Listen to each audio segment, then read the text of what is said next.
Good morning, everybody. I am here on Monday and Tuesday, February 18th and 19th with your mini reading. I'm going to use the map deck.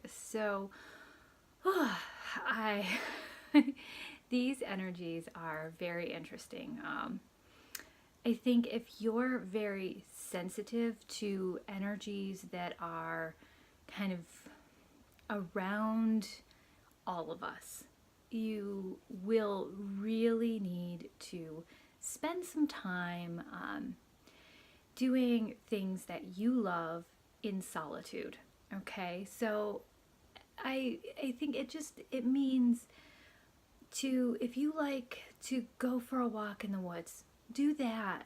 If you like to relax by taking a bath, do that. But it's just this solitude piece that I feel like is really coming in.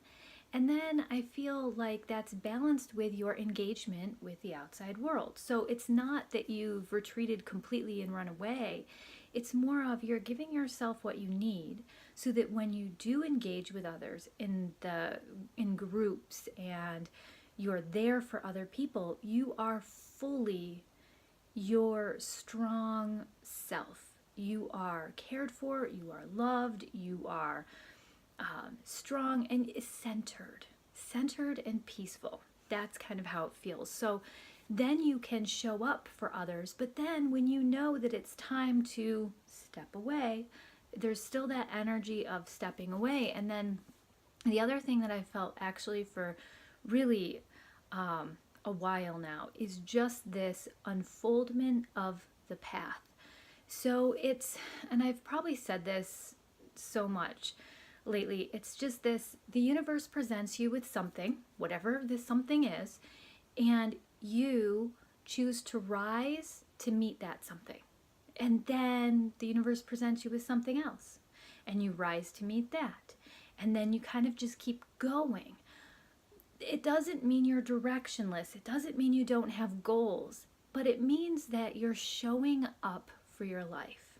You're engaging in what the universe is presenting to you, and you're building with it.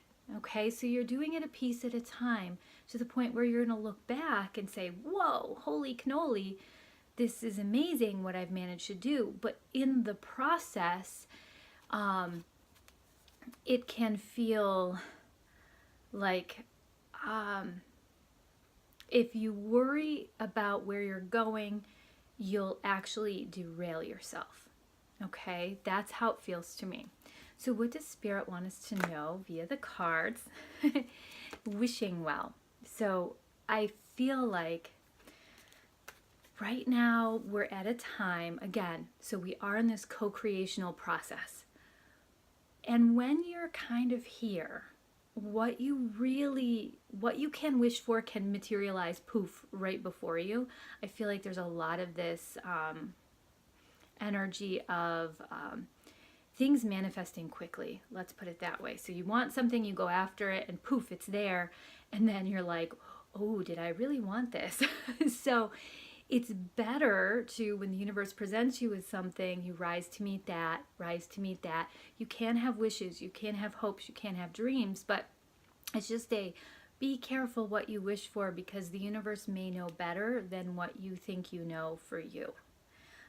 We're human, and we're having this experience, and sometimes it's easy to want things in this experience, but sometimes we want to try to make something fit for our purposes of what we want it for, when it's really not meant to fit that in our lives. It's really not meant to be what it is we want it to be, so we try real hard to make it fit, even though it's really not meant to fit. Okay, so with the wishing well, I feel like make wishes. Have your dreams, that's great, but also rise to meet the universe with what you're presented with. Allow that hand of fate to work in your life. Don't say, I know better than you, hand of fate. I'm going to be over here doing this, and I'm not going to rise to meet you. I'm not doing that. I'm going to be over here doing this. You don't want to block that. It's really important to engage with the energies that you're given, okay? So with wishing well, make the wishes, but if they turn out somewhat differently than you might have imagined, that doesn't mean it's not a blessing. That doesn't mean that it's not beautiful. I guess that's kind of the point of what the universe is having me feel my way through right now for this reading. So what else can Spirit tell us?